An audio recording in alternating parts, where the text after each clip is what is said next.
Now, what is culture exactly? It's a very broad, open-ended term that gets used rather interchangeably with other words. I like to compare it to a flower. First, you've got the roots, which are the foundation and base of the plant.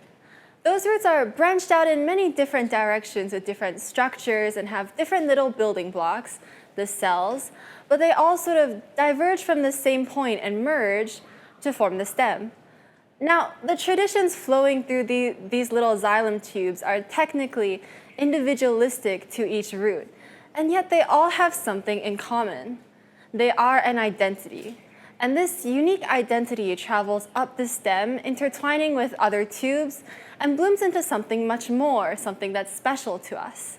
A flower, representing what these cultural traits mean to us.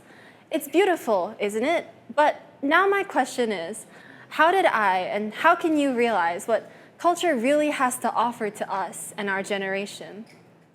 I wonder how many of us actually pay attention during lessons on the history of Chinese New Year or any other cultural festivals. I definitely didn't because I was either busy rushing homework or thinking about Genshin Impact game strategies. Genshin Impact. So how many of you have heard about Genshin Impact? Maybe even played it? I personally think it's a really great game, but why did I mention this random game in the first place? The focus of this is not on the game itself. It's about the deeper aspects within it and what impact it's created.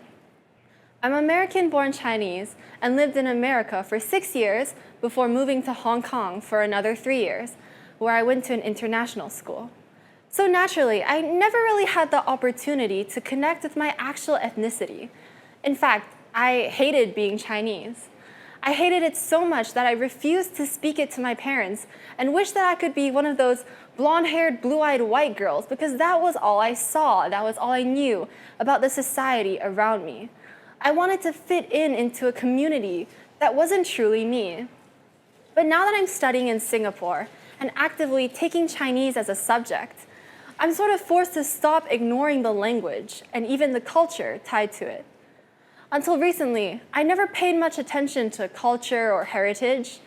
How many people our age do you see actually looking to read into these sorts of things? Because it's just not something we tend to focus on. It's not enticing to us. We're not interested. However, we are interested in entertainment. We will focus our attention on something engaging. We will willingly learn if we are having fun. In my case, that form of entertainment was a game. To summarize Genshin Impact very briefly, it's an open-world exploration game created by a Chinese company. The open-world aspect is one of the things that I love the most because it lets you enjoy the game at your own pace, finding little Easter eggs around the area, and appreciating all the little details. Within this game, there's a region inspired by ancient China named Liye. And this is where everything happens, because after experiencing this tiny fictional nation through my even tinier phone screen, my entire perspective had been changed. What I found the most fascinating about this region was the fact that the developers had included so many cultural references and traditions from actual ancient China. It wasn't just a simple and shallow representation of Chinese culture with just a few lanterns scattered around. No, there were many bits of history sprinkled into the visual aspects, character design, and storyline of this game. From a festival resembling Chinese New Year almost perfectly, to multiple scenic landscapes inspired by real locations in China, to a character who is the literal embodiment of ancient Chinese culture. This single nation is packed full of that Chinese identity that I could finally find a connection with. I used to dread going back to China to visit my family, visit temples, or do anything remotely related to the culture. But somehow, through this game, I learned to appreciate my own identity. After experiencing this game for the first time, I wanted to listen to Chinese people speak, just like those characters in the game. I wanted to ask my mom about ancient Chinese culture and traditions, just like the stories and lore I read about in the game. I wanted to visit that beautiful sea of rocks in China, just like what the landscape of Liye resembled. After playing this game, I was proud of being Chinese. I understood the importance of taking pride in our identity and culture. It helped me develop that pride and fix that lack of connection I had to it previously. Letting our culture slowly fade away over time, like what I initially did, endangers the true meaning behind traditions. Maybe you can relate to my experience, having been separated and raised in a country that doesn't showcase your true culture very well. Maybe you feel disconnected from your cultural traditions. Instead of continuing to grow further and further away from those cultural roots, there should instead be a different approach to the topic and a little bit of a change in mindset. I think the key to that is through what we will pay the most attention to, something entertaining. It is possible for people my age to genuinely change their mindset and to find something valuable in their cultural identity. In my case, what helped changing that perspective was fun. The vast majority of kids and teens love entertainment and love having fun, of which there are dozens of forms, games, movies, music. So how about more games that can showcase the beauty of traditional cultures while still providing engaging gameplay? How about movies that have the capability to express traditions in a way that isn't disrespectful and instead makes children want to learn more?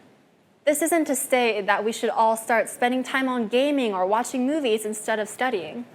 This is also related to learning. You're just learning in a way that's helping you discover your cultural identity in a way that you love. Identity should be something that stays with us throughout our entire lives, not just something that we learn once and immediately forget the moment a lesson ends. Entertainment has huge potential in helping you gain knowledge that really lasts on so many different cultures. It definitely has for me, such as how Inuyasha is a great anime for showcasing traditional Japanese folklore, or looking into any historical Korean drama to learn about previous dynasties. Maybe we should try to be more open, more culturally aware, more sensitive. Whether you're in the process of finding that identity or have already found it, it's always good to gain more knowledge and to have a change in perspective. If people disregard culture, if they don't recognize the beauty in their own identity, then they lose who they are. Life becomes so mundane because everyone lives the same. We may celebrate the same holidays, but we will never know the true meaning to celebrate them. If culture is being introduced the right way, and if you're approaching it in the right way, it will completely change your experience. The big idea is the fun aspect of being able to find, being able to connect, and grow your own flower of identity. It is yours, and how it blooms is also based on your individuality. Find joy in watering, caring for, and nurturing this flower, and pay attention to how it turns out. Trust me, it's beautiful, and it's worth it.